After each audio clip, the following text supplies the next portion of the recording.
everybody. My name is Schönstein. I'm head of strategic foresight at the Policy Lab Digital Work and Society in the German Federal Ministry of Labor and Social Affairs. I've been invited today to comment a little bit on our efforts to use big data in labor market intelligence. And in order to do that, I would like to proceed in 3 steps today. First, I'll give a very short background on the substantive issues actually occupying us when we look at digitization in the German labor market at present. Secondly, I will present a couple of pilot projects that use big data to make sense of all of what's going on. And then finally, I'll conclude with a couple of open questions for discussion. So to get started, we've often heard about the issue of tech upheaval in labor markets. And of course, that is a big issue in Germany as well. It is mainly driven by many studies that show increasing automation potential. I have brought 2 examples that I'm showing here. One is from the Research Institute of the Federal Employment Agency in Germany. The other one is from the OECD. Those are very, very different studies using different methodologies. But with those different methodologies, they both look at the same issue, namely, how many people work in jobs that are potentially automatable? What they mean is how many jobs comprise tasks that can be taken over by machines. And what both of those institutions have found is that the share of people who work in such jobs has been increasing, and it's been increasing relatively fast. The IAB has been replicating a study they first conducted in 2013, again, 5 years later in 2018, and they found an increase of about 15% working in potentially automatable jobs to 1 in 4, 25%. The OECD, as I said, using a different methodology, estimated in 2016 that in Germany, around about 12.6% of the people were working in jobs that would be potentially automatable, and that share has gone up to about 18% in 2018. Now, of course, when we hear news like that, what happens is that it shapes very much the public perception of what is going on in the labor market. And this is not happening for the first time. What I've brought you here are 3 covers from a German news magazine called Der Spiegel. The one on your left-hand side dates back to 1964, and it shows a cover title, Automation in Germany, where a big robot kicks a worker off the manufacturing line of a car factory. The second one here in the middle is from 1978. It reads, "The computer revolution, progress makes you unemployed." And a large robot is taking a worker away from his job. And finally, the latest one is from 2016, only a couple of years ago, that reads, "You're fired. How computers and robots are taking work away and which jobs are safe in the future." The only difference that we see over time is that the worker taken away by the robot hand first is a blue-collar worker and then becomes a white-collar worker. Nevertheless, this is the public perception that we're working with, sometimes against, in trying to make sense of labor market developments. And those developments are very different when we look at what the expert opinions say. We see, when we look at classical labor market forecasts, a relatively calm image. The active population and employment increasing slightly, unemployment remaining relatively low and stable, far into the future. Here we're looking at a target year of 2035. Until then, we don't see that significant change.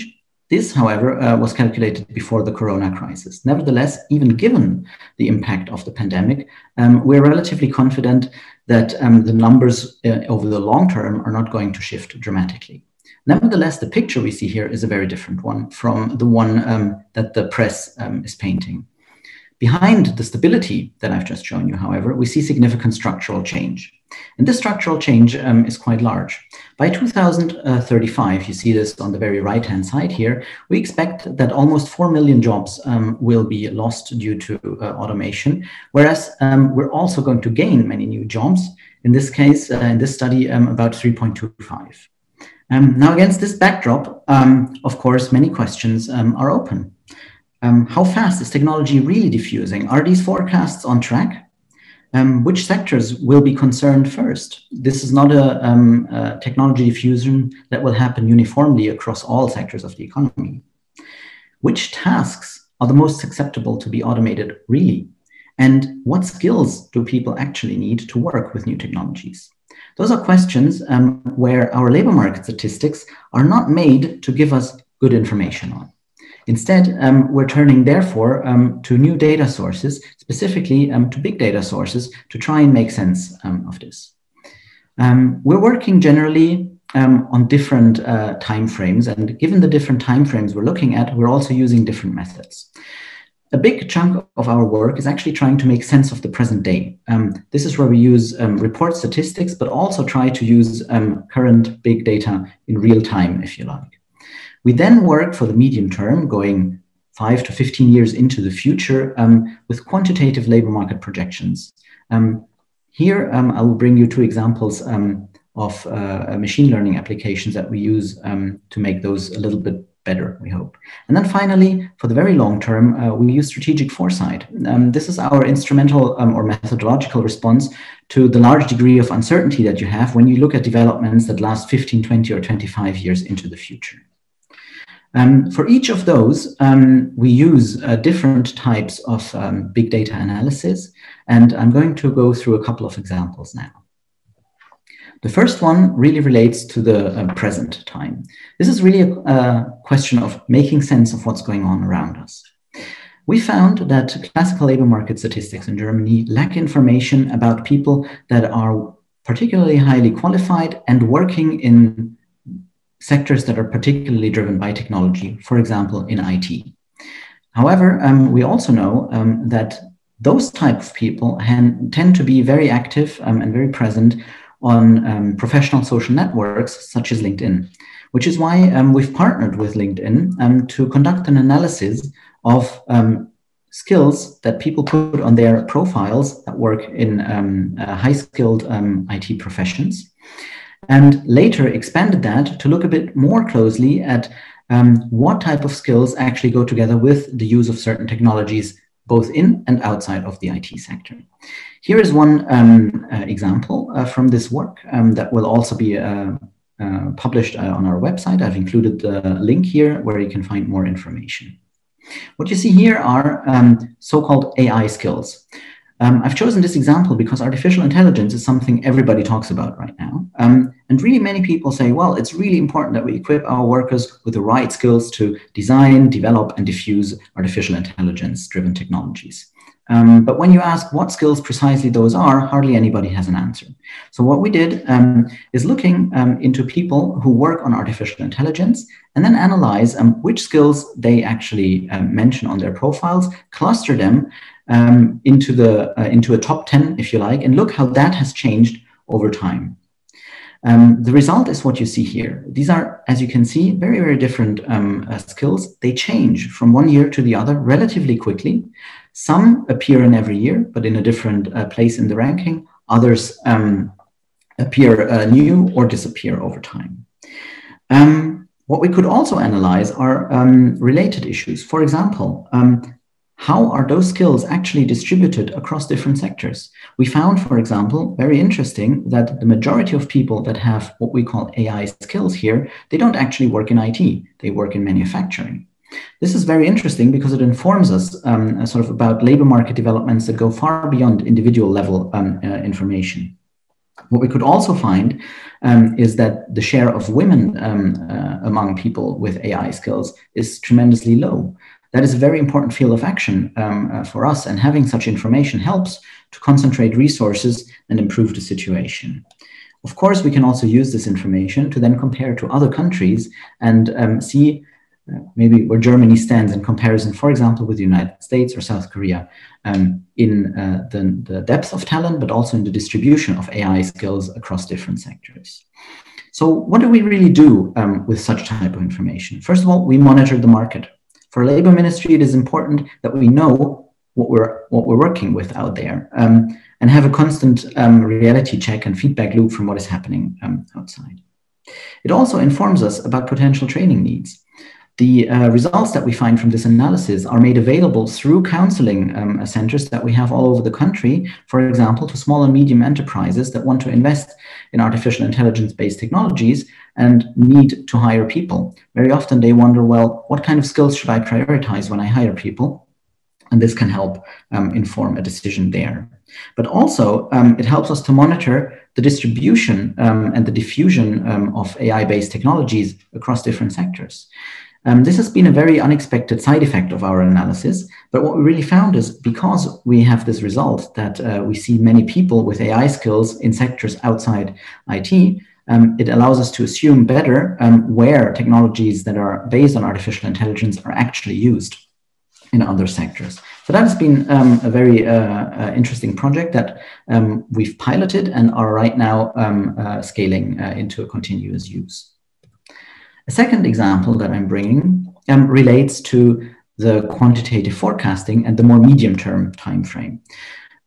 Here, what we did is that we worked with the Research Institute of the Federal Employment Agency that I already mentioned earlier, the IAB, in a pilot project to develop a method that uses machine learning to monitor changes in the demand for skills from job advertisements. If you like, this project complements the other one that I just presented in that the first one looked at the workers and the skills that they presented as having, so the supply of labor. Whereas here in this project, we're looking at the demand for labor, analyzing vacancy notices.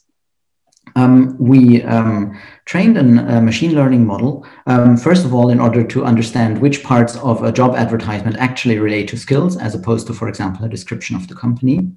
And then trained a model to analyze these skills into which are emerging and then clustering them into a dictionary of new skills that are appearing relative to a job title. So for example, looking at IT engineers, this is the example I've brought here, we could look at an individual competence, in this case, design patterns, and see how often, how frequently is it actually mentioned. In this case, we looked at the frequency of mentions in April and May and compared it with the mentions in October and November of 2019. On the right-hand side here, you see the difference. And so we could map very quickly in which regions is this particular skill increasing in demand within a given profession. Again, what do we use this for? We can, of course, improve the market monitoring that I already mentioned by combining information from the demand side in the labor market with information from the supply side in the labor market that we also have. But what we can also do, having both supply and demand information, of course, is improve our forecasting of emerging potential shortages of skills. And we can do that by job and region. In general, what we do when we project potential shortages at the skill level is that we look on the one hand at the growth rate of competence demand, on the other hand of the for the competence level of the active population, and we try to see and identify the search duration for companies to find new talent so that they can actually fill a vacancy and then project that into the future. And what we see here, I've brought here again, same example, concrete use of the type of data that we've analyzed in our forecasting. Again, the link is available here on the slide, so you can have a look in your own time into more details of our forecasting work. But basically, what my point is here is I wanted to show you what we concretely do with this. We can see that the average search duration for those skills that are marked with blue dots is sinking. So here we are not expecting shortages. They relate to expected ones, such as physical strength or routine work. These are the ones you would initially suspect to be replaced by machines. But they also relate to teamwork, which is, for example, something that we don't find very automatable, but it seems to be something that is very rapidly spread as a competence among the population. At the same time, other types of skills, for example, teaching, seem to be continuously scarce going forward. So that's the type of information that we derive from big data analysis for our forecasting work for the medium term. And then, as a last example, I also want to look at how we use big data in our work on the long-term strategic foresight exercises that we're conducting.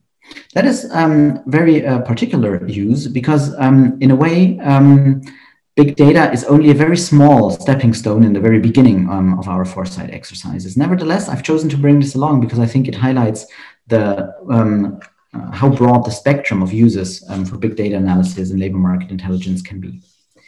What we're doing is we've set up a human-machine collaboration if you like, where an application of machine learning is used in the form of research bots. The way it works is that we define a search field that is of relevance for our work on sense making for strategic futures. For example, artificial intelligence or quantum computing. Based on a handful of chosen publications, search bots derive a list of informations that they are looking for systematically through a wide range of sources, and bring to us reports with signals that they find for emerging trends in those publications. Those reports are then scored for relevance and fed back to the bots so that they improve their performance over time. And in the end, what we get is a report that's compiled by bots and then edited by humans as a kind of background reader on an emerging trend, for example, in artificial intelligence. The added value that we see here is that we can go through a much larger amount of data than any human could. Our bots analyze 250 million scientific publications, around about 50,000 journals and 75,000 news publications in a matter of hours. That is not something we could be doing with humans alone. So in this case, our data analysis is really one that complements sort of human analysis by recasting a very wide net very quickly. What do we do with these results? First of all, they help us in the shape of a kind of trend radar, if you like. We can very quickly identify connections between emerging trends. One example is what I'm showing you here. We can also identify very quickly where signals are emerging in ways that we couldn't for the sheer amount of data that's being analyzed if we did it only with humans. But also these results are used in the construction of scenarios for the future. We're at present working on those, and in June we're going to publish a set of scenarios for the future of digitalized work and society in 2040. And I invite you also to check out our link in June when they are published to find them. They will be available in English language as well as in German. So finally, to conclude, what can we then say about uses of big data in labor market intelligence? What I've shown you are examples of projects, very often pilot projects, where we're trying out to complement existing data. But I think it is important to keep in mind that the quality of the data you analyze, of course, is something you have to have a very close look at. Your results will only be as good as the data that goes into your analysis. So organizing feedbacks and reality checks, especially in labor market questions, with companies, with businesses, with labor unions, with the people who really work on the shop floor, is of paramount importance to maintain a high quality. Secondly, big data analysis doesn't exist on its own. It is embedded, of course, in a whole suite of instruments that allow to make sense of the labor market, and it coexists with a number of other instruments and methods, such as, for example, labor market statistics. And we need to make sure that when we use unconventional data sources, for example, a job portal or a social network for information, that we also try to approximate structurally the findings that we have to the structures of our labor market statistics in order to actually complement them and not build up a pool of information that's entirely distinct from them. This is, I think, particularly important because we need to make our results policy relevant. And that works best when we also involve our stakeholders in all our projects. We try to do this by activating and including a wide network of partners from academia, from businesses, from the labor unions into each of our projects and try to continuously maintain a dialogue on the basis of our results with those players in order, again, to maintain the quality of what we do, but also to familiarize them with such new data and keep them as close as possible to the people who actually take decisions on labor and education policy. So I hope this has been informative for you. I thank you very much for your interest in my presentation. I would be delighted if you got in touch. If you have questions, here's my contact. Please don't hesitate to get in touch with me with any questions you might have. Thank you very much.